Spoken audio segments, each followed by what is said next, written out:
Vamos então. Fechemos os olhos, traz um estado de silêncio, meditação sempre no início para a gente tomar o nosso assento. Vai inspirando bem profundo e soltando o ar bem devagar. Achando a tua respiração, sentindo o ar entrando e o ar saindo. Inspirando profundo, expirando suave.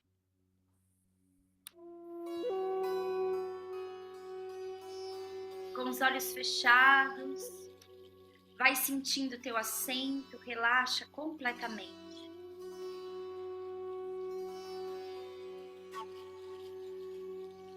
Respire através do seu coração e deixe com que uma luz branca, suave e cristalina vá adentrando a sua casa.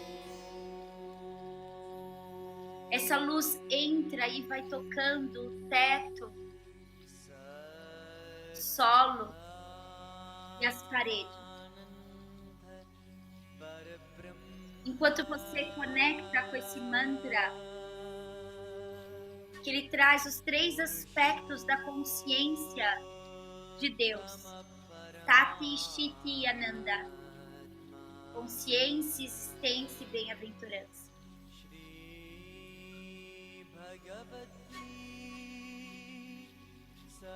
Volte seu olhar no ponto entre as suas sobrancelhas. E mantenha atenção e concentração nesse ponto.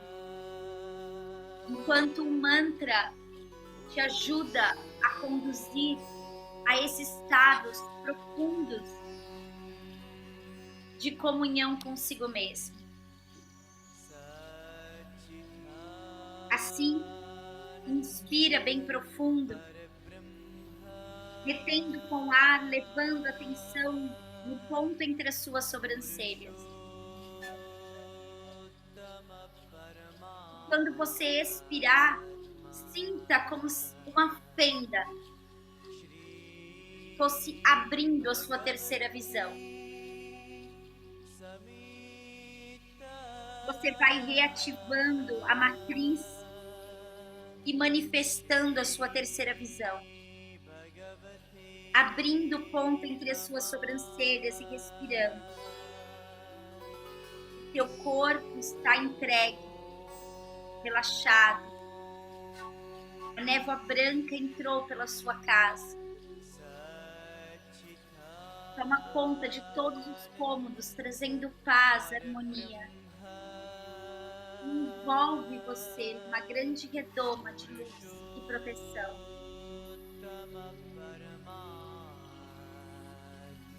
E você percebe completamente conectado.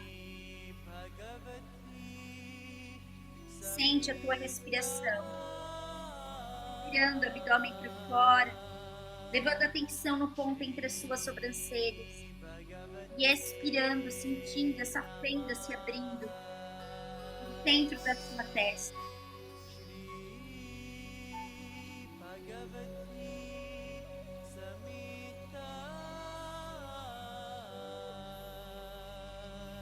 Eu quero que você comece a ver a partir desse ponto. Traz a intenção dos globos oculares.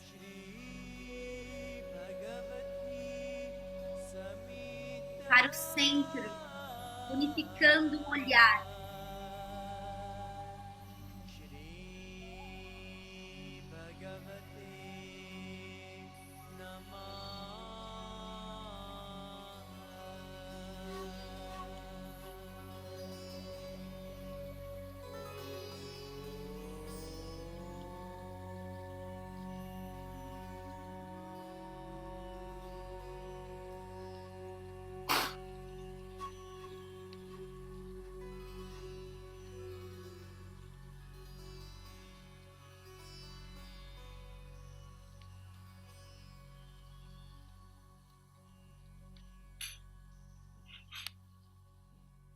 E é nesse estado de silêncio e de completude que iniciamos a nossa meditação. Você está agora plenamente concentrado no ponto entre as suas sobrancelhas. O seu corpo aquietou, a sua percepção aumentou. Ombur burva swaha tatsavitur varenyan vargodevasya dimahi dio yona prachodayat. Que a luz se faça acima de nós, abaixo de nós, direita e esquerda, dentro e fora e por todos os lados, guiando Asatoma Satgamayan Tamasoma Jyotirgamayan Prityama Ambritam Gamayan, guiando você do irreal para o real, da morte para a imortalidade, da sombra para a luz. Sente que não há limites agora para você ver. Ver o que precisa ser visto. Sente que a força do teu coração ampara a sua terceira visão, para aquilo que precisa ser visto.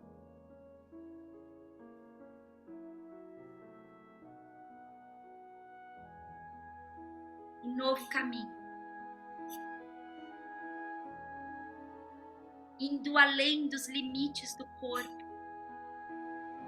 Visualize então essa linda estrada que surge a partir da sua terceira visão.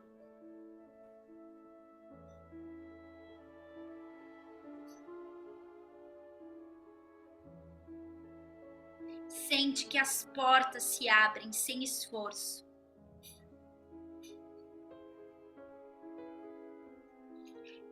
E esse caminho é um caminho luminoso.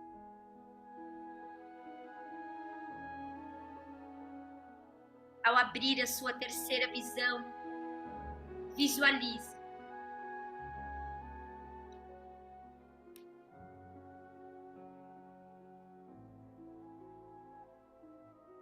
quem vem te receber. Eu quero que você sinta que os seus globos oculares se fundem na terceira visão e o que você vê é a visão do teu mestre e guia espiritual que te acolhe.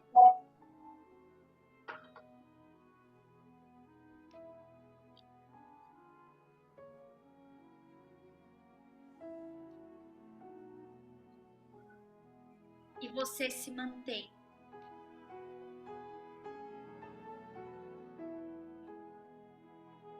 sem nenhum esforço, recebendo a luz desse mestre, que apenas olha e sorri para você, enquanto a luz desse reencontro vai adentrando a tua terceira visão, despertando o seu olhar,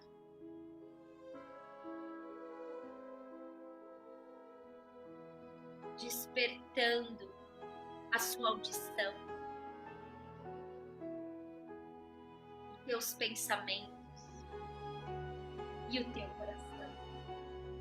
Abençoado seja a luz que toca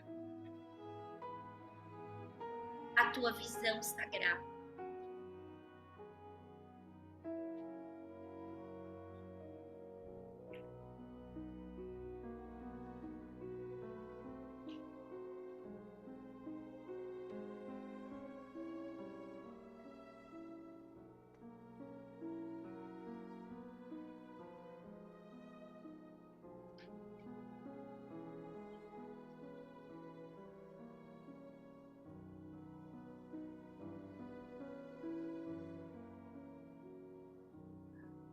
Inspira profundo. A fenda vai se fechando suavemente. E os olhos prontos para abrir. Tragam as mãos à frente do peito.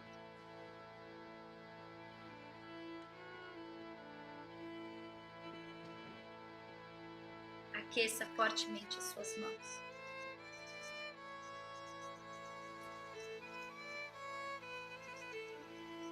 E toca suas mãos nos seus olhos.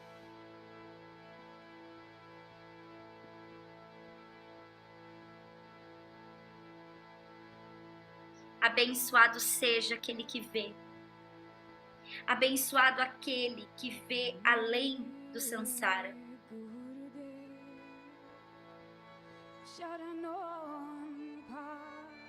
Aquele que vê é aquele que reconhece a tua fé interior.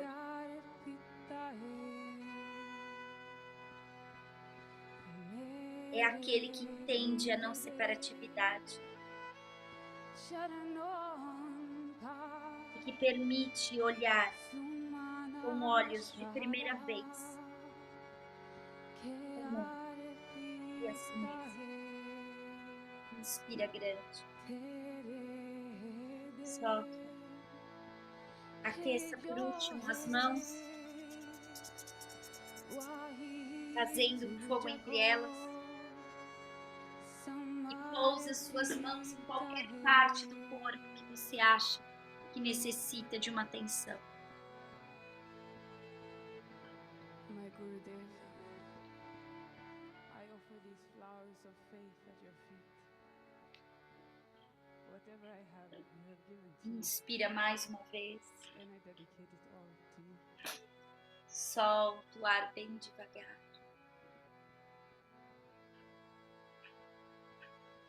Abrindo os olhos, namastê. Vamos embora nessa I have noite. no love. E nesse nosso propósito, né? Porque eu acho que nos encontrar, Neuzinha, nos encontrar é o grande propósito.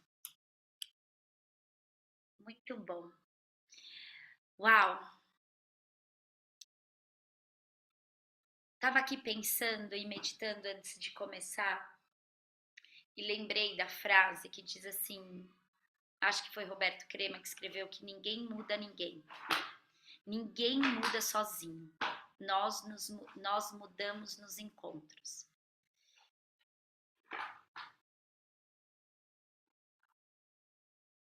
Isso nos faz perceber a importância do nosso trabalho.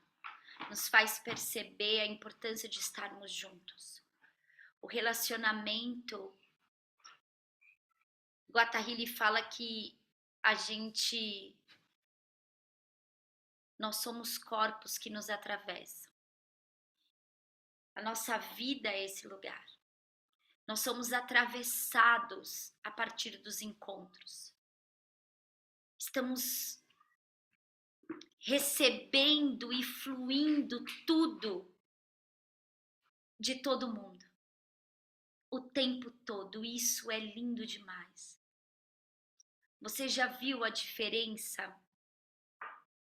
entre as pedras que estão na nascente do rio? Vocês alguma vez prestaram atenção nisso? As pedras que estão na nascente do rio e aquelas que estão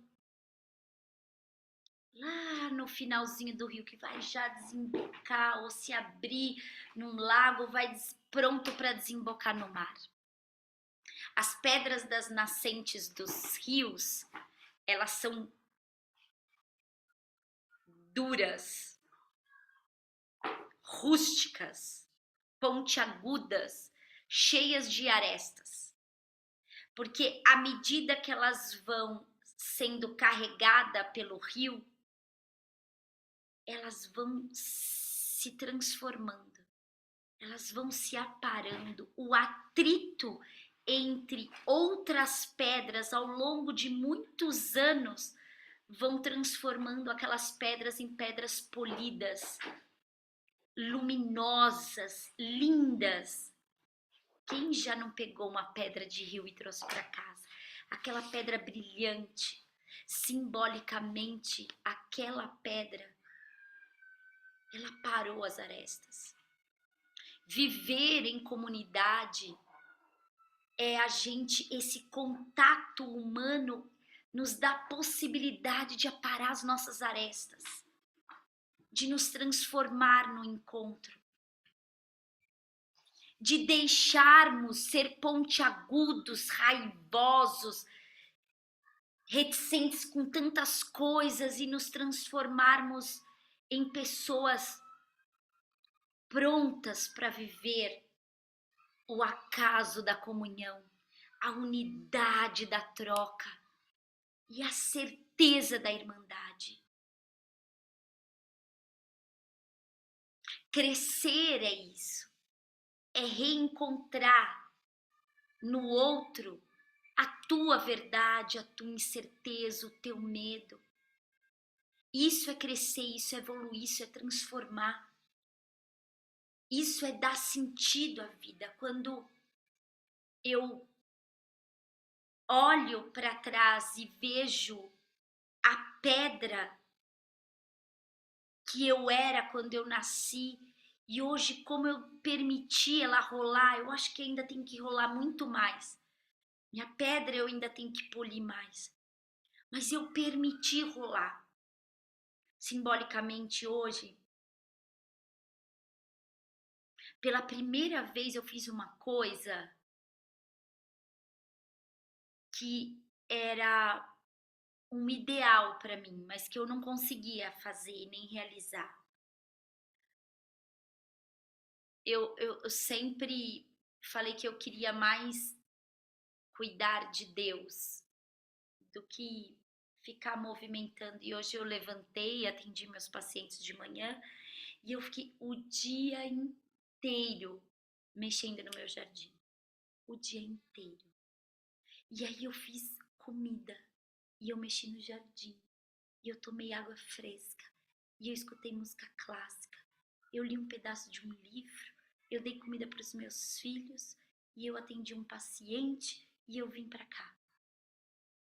E que delícia possibilitar dizer não quero certas coisas mais. A Cláudia me dizia isso. E eu não era possível entender o sentimento da Cláudia, mas era uma vontade. E eu acho que hoje a Cláudia me veio na mente, assim, no meio de arrumar o jardim. Eu pensei na Cláudia, eu tô começando a entender o que a Cláudia fala. Não cheguei lá ainda, Cláudia, tô no caminho. Mas eu tô começando a entender o que a Cláudia tá falando. E esse livro, As Filhas da Deusa, a gente está terminando o capítulo da Nandamai. Esse livro tá me lembrando de que, nossa, eu acho que eu preciso ser um pouco mais ela, sabe? Que é parar de se preocupar com o externo, tem que fazer. Eu quero adorar a Deus, é isso que eu quero fazer. E eu não tô. Eu falei isso pra turminha que veio fazer Diksha aqui na minha casa. E eu fiz assim: eu não tô preocupado se eu tô dando Diksha pra 1, pra 2, pra 10, pra 15. E já foi a minha preocupação. Já realmente foi minha preocupação. Porque, lógico, você tem um negócio para sustentar, um aluguel para pagar, então isso era a preocupação, preciso ter gente aqui. Ai, eu não quero preocupar mais com isso, como é bom esse lugar, sabe? Tô me lixando se vem muita gente, se não vem, se tem muita gente aqui, se não vem. Eu quero desfrutar, sabe? E hoje, pela primeira vez, eu lembrei da Cláudia e pensei, uau, isso é desfrutar. Isso é lapidar um pouco mais a pedra, sabe? A gente acha que. E fiquei nessa reflexão da pedra e fiquei pensando que muitas vezes a gente acha que viver precisa ser duro, precisa ser difícil, precisa ser suado, precisa ser complicado. E puxa, acho que não. Eu, eu não, eu, eu ainda não quero me aposentar, né? Não tô nesse lugar. Mas eu também não quero estar naquele outro lugar. Eu quero aparar um pouco mais as minhas arestas. Eu quero dar sentido à minha própria vida. A vida, ela tem as suas dores, as suas marcas, as suas perdas, as suas tristezas, os seus pesares. Mas eu ainda assim vou continuar deixando a minha pedra rolar. Eu ainda assim vou continuar polindo e lapidando. Porque acho que o ensinamento que eu quero partilhar e a frase Os últimos capítulos vão dizer isso. A gente não deveria mais querer excessos, né? Porque o excesso de todas as coisas não permite que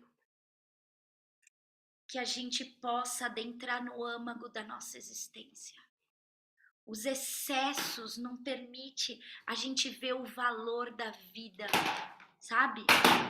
Eu acho que Deus fez cada um de nós com um âmago bem forte, com um âmago de amor do seu próprio ser, para que a gente não se perca, porque estar aqui hoje, pensamos nós, dia 14 de maio, às 8h37, só pode ser por amor a Deus, não é por mim. E eu acho que a gente precisa se permitir não exagerar, se permitir olhar para o céu, se permitir ver o significado da vida e das coisas.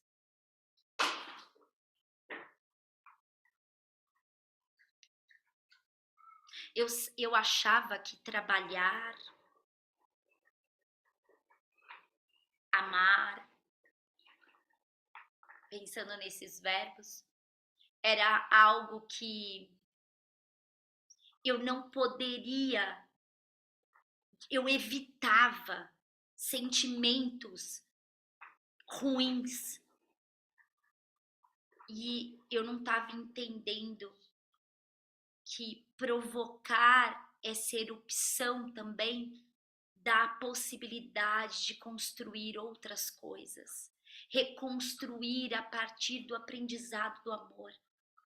Ninguém ama sem atrito, ninguém trabalha sem atrito, mas a gente precisa deixar fluir. O atrito é o que faz a pedra polir. No final das contas é o atrito. Porque enquanto eu permaneço enrijecido em mim mesmo, eu tomo tanto peso que eu vou rolando muito e pesado e devagar. E vou vendo a vida passar e com certeza vou me perguntar o que foi que eu fiz. Eu não quero chegar aos 80 anos, eu espero chegar até lá. Mas independente de onde eu for partir, de fazer a seguinte pergunta: eu me tornei rígida demais, pontiaguda demais, com excesso demais, que não me permiti ser uma pedra brilhante, alguém que possa pegar-me no colo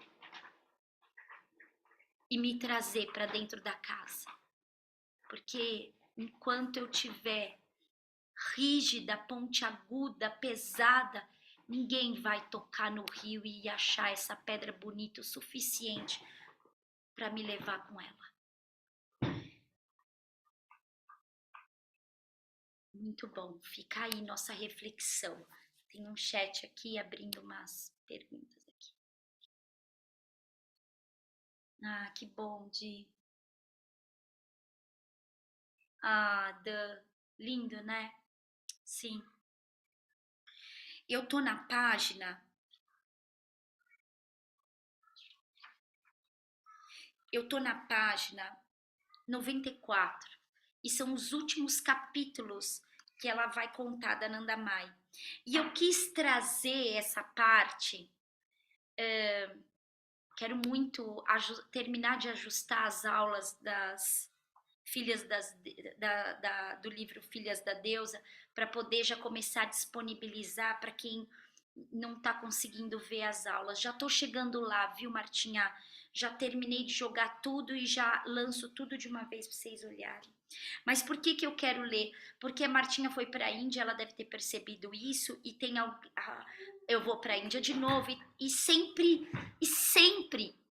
paira essa reflexão, porque é um investimento, e não é só um investimento que é um valor razoável de investimento, mas é uma preocupação. Será que eu vou dar conta? Será que eu vou passar? Será que eu vou sofrer? E aí eu peguei a página 94, porque me lembrei disso, né? Não tem como. A americana Haripriya escreveu para Nanda Maima perguntando se permitia que ela fosse vê-la. Ma respondeu: você será sempre bem-vinda. Se for a hora de você vir, Deus tomará as providências. E eu falei exatamente isso para uma paciente. Você acha que eu estou preparada para isso? Será que ela está aqui? Acho que não. Você acha que eu estou preparada para ir? Eu disse para ela: ninguém está preparado para ir. A gente se prepara para ir, porque preparado nem eu tô. Vou há não sei quantos anos, eu nunca tô, mas a gente fica preparado. Mas, eu disse, se é da vontade divina, você vai. E ela traz isso, e aí a menina diz, o dinheiro para a viagem se materializou do éter. E 2 semanas depois, Haripriya estava em Dehradun, que é a cidade que a gente sempre visita lá. Vou passar lá para baixo, tá? Ela me perguntou meu nome e me deu a flor. Providências foram tomadas, o modo que Haripriya pudesse morar na vizinhança. Silêncio. Aquela primeira viagem foi nossa lua de mel. Durante seus darshanas, eu me sentava a 30 centímetros de distância dela. As viagens subsequentes nem sempre foram tão tranquilas. Às vezes, ela me ignorava para anular meu ego. Eu era bastante orgulhosa, mas o estava cortando pela raiz. Depois, fazendo algo especial, ela me preenchia novamente com sua alegria. É um ensinamento lindo isso. Porque quando a gente gosta e quando a gente é devoto, quando a gente tem um amigo, quando a gente quer estar ali, quer ser o primeiro, quer ouvir, quer falar. E às vezes esse lugar nos coloca muito no ego. E os grandes professores e grandes mestres sabem fazer isso com maestria, né? Cortar isso e retomar de outro lugar. Haripriya recorda em particular, com particular, ternura, a vez que a mãe se sentou, segurou-lhe as mãos e disse: você percorreu todo esse caminho por amor a mim. Você sofreu demais por este corpo. Esta é sua grandeza. Em outra ocasião, Ma perguntou a Haripriya: o que você quer, o interior ou o exterior? Eu quero tudo, exclamou ela. Ela transformava todas as situações em força espiritual, um céu. Na maioria das vezes, Ma ficava sentada em silêncio, mas também podia estar espirituosa e contar histórias maravilhosas. Eu trouxe essa parte porque você percebe que ela não fez nenhum julgamento? Ela disse: eu quero tudo, interno e externo.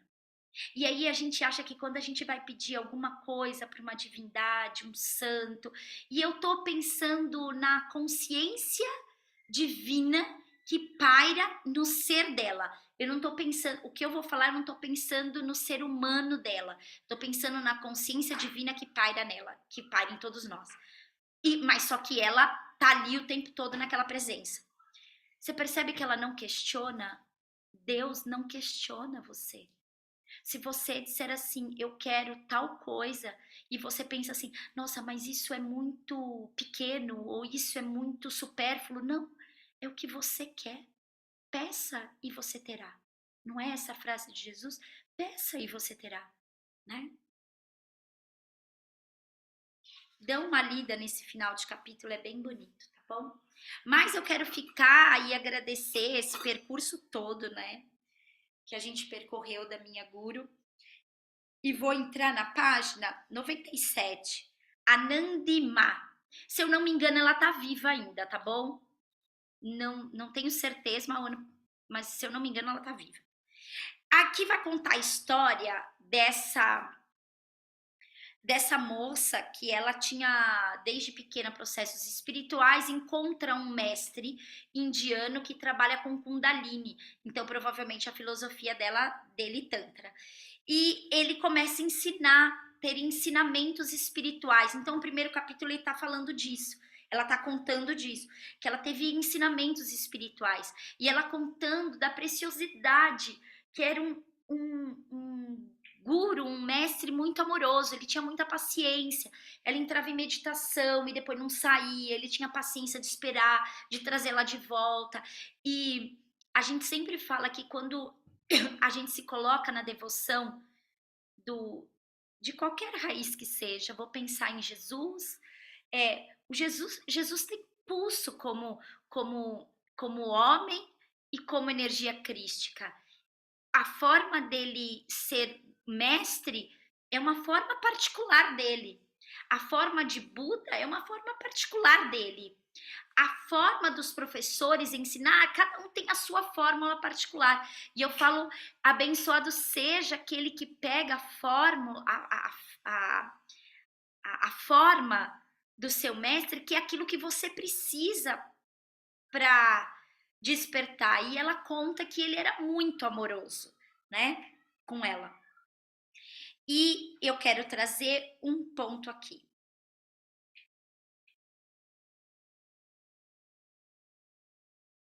A página é aqui, página 103, tá bom?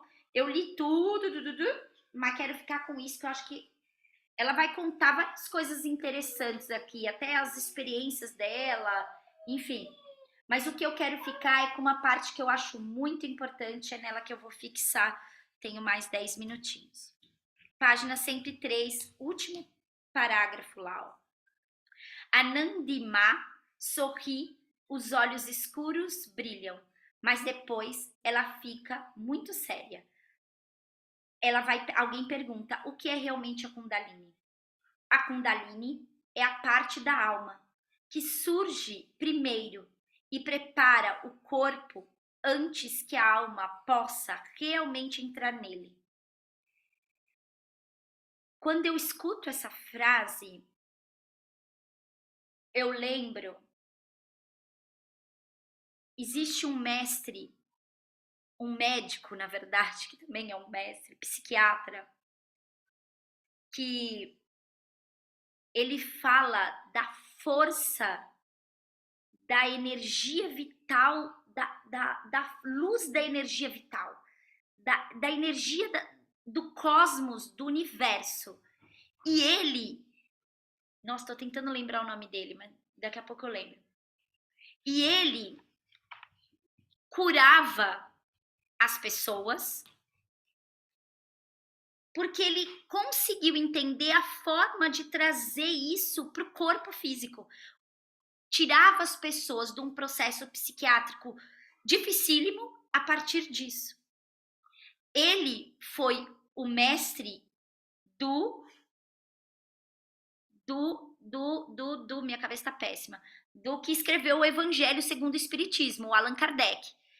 Allan Kardec transforma isso no Evangelho, numa cultura, ele transforma isso numa religião. Mas aonde Allan Kardec bebeu disso? Bebeu desse cara, bebeu desse médico psiquiatra. E aí ele transforma, ele vai escrever e tudo mais. Mas esse médico ensinava a fazer isso. Então, quando eu olho essa frase, a primeira coisa que me chega é o corpo o corpo que constitui um feto, ele é dotado desse canal. Ele vai abrir espaço para aquele corpo, para que a alma, na visão hindu, tá bom? Não estou dizendo que isso é verdade absoluta. Na visão hindu, a alma entra pelo bulbo raquiano. E essa alma se instala no coração. Porém, todo o canal Sushumna, que é onde passa a energia, a Kundalini é feita de 3 fontes, tá bom? Então, mas o canal Sushumna, onde a energia da vida tá ali, fluindo, a alma desce por esse canal. Então, quando ela fala isso, pelo menos nos meus estudos, para mim faz total sentido. Os yogis utilizam essa mesma energia para alcançar novamente a alma e depois Deus. O que a gente faz nas práticas meditativas de yoga específico, né, de respiração e tudo mais? O que é? É ativar isso daqui. Ah, e você trabalha flexibilidade, força? Não, eu já tô velhinha, nem olho mais para isso. Quem faz minha aula já sabe. Não tô preocupada, você vai alongar, você vai se flexibilizar, isso daí você vai pra academia. Eu tô preocupada se tudo que eu tô fazendo tá levando você a despertar Kundalini. Tá levando você a despertar de novo a alma e o espírito naquele canal. É descrita como serpentina por sua motilidade, com a energia, como essa energia se move. Porque ela se move, né? Ida, Pingala, Sushumna. São 3 energias da base da coluna. Sushumna está no centro da coluna, Ida começa do lado direito, esquerdo, e Pingala do lado direito. E aí elas vão serpenteando, e quando elas se unem lá em cima, sim, se transformam na Kundalini. Aí ela vai dizer, consiste em 3 espirais. Por que 3 espirais e meia? Ai, gente, podia explicar, mas é anatomia sutil. Porque o canal, ele sobe de um jeito, 3 espirais, e quando ele tá daqui para cá, que ele vai expirar, ele capta um outro canal da consciência, que tá aqui atrás. Dizem, por exemplo, que elas representam os 3 aspectos da criação: criação, preservação e destruição. Na visão hindu, criação, Brahma, preservação, Vishnu, destruição, Shiva. Para outra variante, Pai, Filho e Espírito Santo. Também 3 qualidades: Sattva, Rajas e Tamas. Podia explicar, mas é basicamente pureza, atividade e inércia, que aí a gente entraria em outra vertente, né? Mas não vou entrar porque é muito profundo. Simbolizam também os 3 estados de consciência, 3 níveis de consciência: o estado de vigília, de sono e de sonho. Túria. Vou divulgar, faz informação de yoga comigo que a gente vai aprender tudo isso, tá bom? E, acima de tudo, Sati, Shiti e Ananda. Olha como é profundo tudo isso que ela está trazendo. A gente começou com mantra, né? Consciência, existência e bem-aventurança. Essa espiral é o estado que cada um de nós deve alcançar, conhecido como Túria, totalmente além do nível comum de consciência. Como é que eu vou explicar Túria? Sabe quando você chega no estado de sono? Entre o sono, eu tô quase dormindo e a vigília. Aí eu entro no sonho. No sono. Sonho, mas eu tô lúcido, eu tô acordado. Eu tô vendo o que tá acontecendo, tá? Isso é Túria. A Kundalini é a energia primordial. O Adi Shakti, ó, a energia, isso simboliza que ela tá falando de yoga do Tantra não dual. Quando ela diz assim, Adi Shakti, nós entendemos isso. Lado esquerdo, Shakti, lado direito, Shiva. Só que quando essa Kundalini se desdobra, se une, o que se desdobra para cima? Adi Shakti, tá?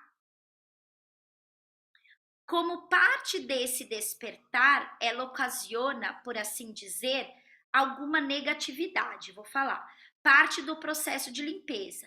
E isso que tem causado alguns equívocos, porque as pessoas não sabem lidar com a negatividade. Há também muitas interpretações incorretas, o que leva as pessoas a pensar erroneamente que tiveram um despertar da Kundalini. Nós vemos muitas pessoas assim. Fica claro como o dia e a noite quando a Kundalini foi despertada, ou quando é alguma outra coisa, ou quando é alguma outra coisa. Nos Estados Unidos, infelizmente, por causa da formação cultural, a confusão e a mente frequentemente não está propensa a aceitar. Nos Estados Unidos, as pessoas não ouvem falar de Kundalini e por isso acreditam que há algo errado com elas. Esse é o problema. Eu vou parar aqui, ela vai falar, eu acho que deem uma lida e ela vai continuar, eu acho que isso é bem profundo.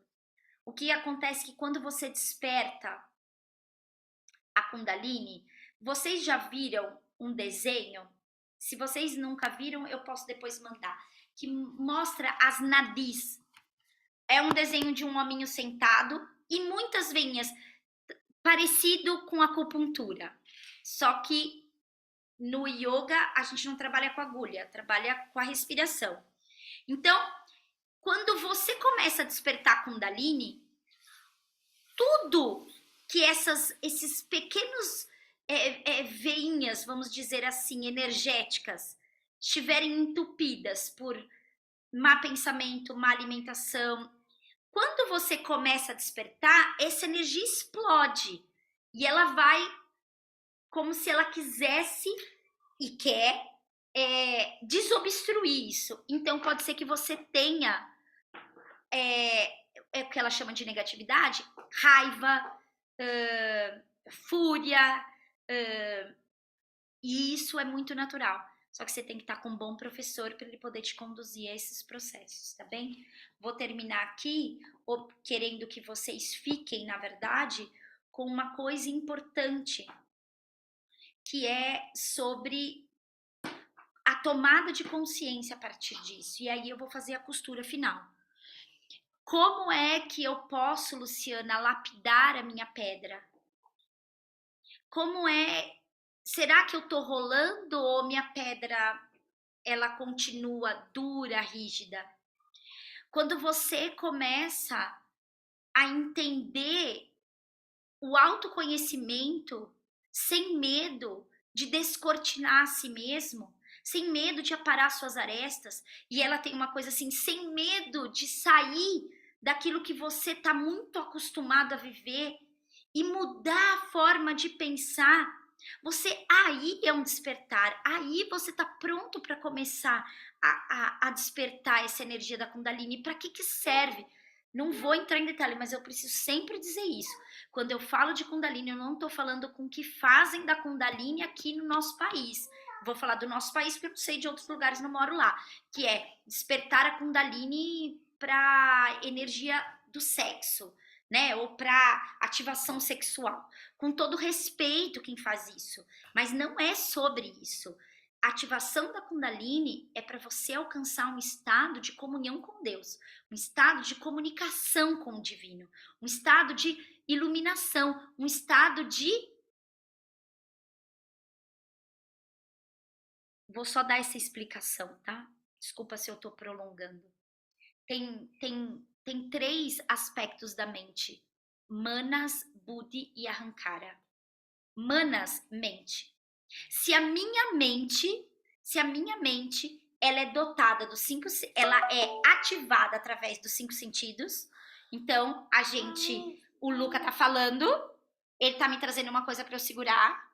Eu tô falando, eu tô ouvindo, se eu ficar nessa seara, eu perco completamente o que eu tô falando para vocês. Então, toda hora eu faço assim, ó, para ele entender. Por quê? Porque eu preciso estar completamente ativando um único sentido. O que acontece? O que acontece com todos nós? A gente trabalha os 5 sentidos ao mesmo tempo. Às vezes a gente tá no celular, tá comendo, tá vendo, tá ouvindo e tá segurando alguma coisa. Vou chegar na costura da Kundalini na pedra, tá bom? Quando isso acontece, eu começo a levar uma vida inconsequente. Eu não faço uma coisa de cada vez. Manas, vou pra Budi. Tô levando essa vida. Trabalhando 5 sentidos ao mesmo tempo. Tô comendo, tô falando. E aí vai, né? Aí eu vou pra Budi, que é a mente discernidora. o intelecto discernidor. E aí, o que isso significa? Se eu tô em desequilíbrio aqui, você acha que eu vou ter discernimento para escolher isso é bom, isso é ruim? Não. Vou dar um exemplo muito simples. A pessoa que fica tá naquele dia, aí ela senta, vai num restaurante de self-service, ela vai pegar só porcaria. Porque ela não tem uma mente discernidora. Ela não consegue entender que nossa, peguei batata, peguei algo com fritura, depois peguei um outro bolinho com fritura, e quando ela olha o prato tá cheio de fritura. Não, ela não olha, ela come, ela nem percebe. O que ela pode se tocar é que no final do dia, ou no meio do dia, ela vai estar com muito sono, muito cansada, tá com o fígado. Pode ser que alguns pensem, nossa, comi mal. Tem outros que não vão ter nem pensar sobre isso. Percebe? Vou tomar um eno e fim. Então, uma mente assim, manas, desequilíbrio dos 5 sentidos, Budi, não tenho um intelecto discernidor. No budismo se fala que é a roda do samsara para o budismo é o porco, porque o porco ele come qualquer coisa, ele não vê o que isso é bom, isso é ruim, não, ele come qualquer coisa. E por fim a ahankara, que é o ego, mas o ego aqui, com esses dois desequilíbrios, é o ego que eu quero, é meu, isso não se... É o ego, e aí vem a frase indiana que diz assim, o ego é um péssimo patrão e um bom empregado. Mas nesse indivíduo, ele é o comandante da história, ele que comanda. Quando eu começo a deixar minha pedra rolar, eu começo a impulsionar minha Kundalini. Eu começo a querer mudar a minha estrutura. Quando isso acontece, essas 3 formas da mente se equilibram. E eu consigo ativar aquela vida divina que sai do universo e passa sobre mim. Porque aí eu vou para a mente universal. Ai, falei demais hoje, né, gente? Desculpa. Mas só para vocês entenderem, tá bom? Então, se você deixa manas, Budi e ahankara, a mente, o intelecto e o ego ativar você, você vai ser aquela pedra rígida. Ao tempo não vai dar conta de rolar, ficou pesada demais. Kundalini não vai despertar. E se não desperta, o que acontece? O corpo começa a ficar, o corpo envelhece muito rápido. O que faz com que os yoginis falam assim, nossa, essa pessoa que pratica yoga, que faz uma prática de yoga correto, ou que faz uma meditação para ativação da Kundalini, essa pessoa ela é super jovial. O que será que tem? Nossa, tem uma dinâmica, faz... Por que a pessoa não envelhece fisicamente, na pele, não envelhece dentro? O que faz essa pessoa não envelhecer? A Kundalini. A Kundalini. E quando você tem, eu acho que eu falei isso em algum grupo. Se for para vocês, me desculpa, vou repetir de novo. O que faz também não envelhecer é a Kundalini no grau mínimo. Quando você vai estudar a filosofia, ele fala sobre o movimento do gozo. Ele vai falar, mas não é sobre isso. Ele fala, você pode fazer isso de muitas maneiras, respirando, não necessariamente com um parceiro, percebe? Mas o que eles ensinam?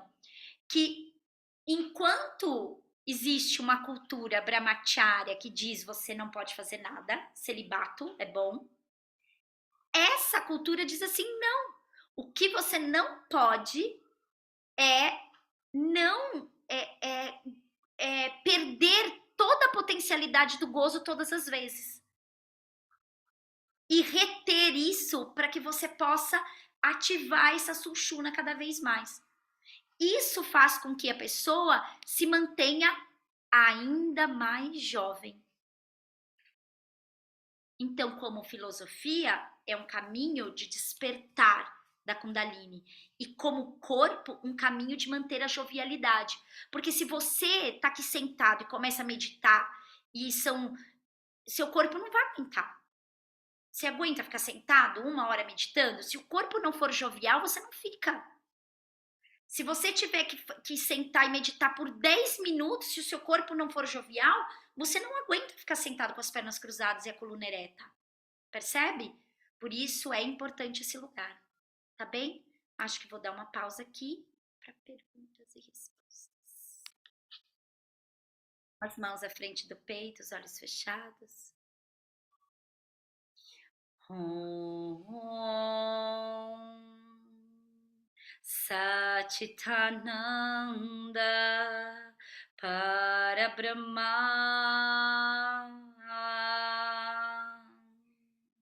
Purushottama Parama Tema Shri Bhagavati Sameta Shri Bhagavate Namaha Om Shanti Shanti Shanti Hari Om. Namastê, meus amores.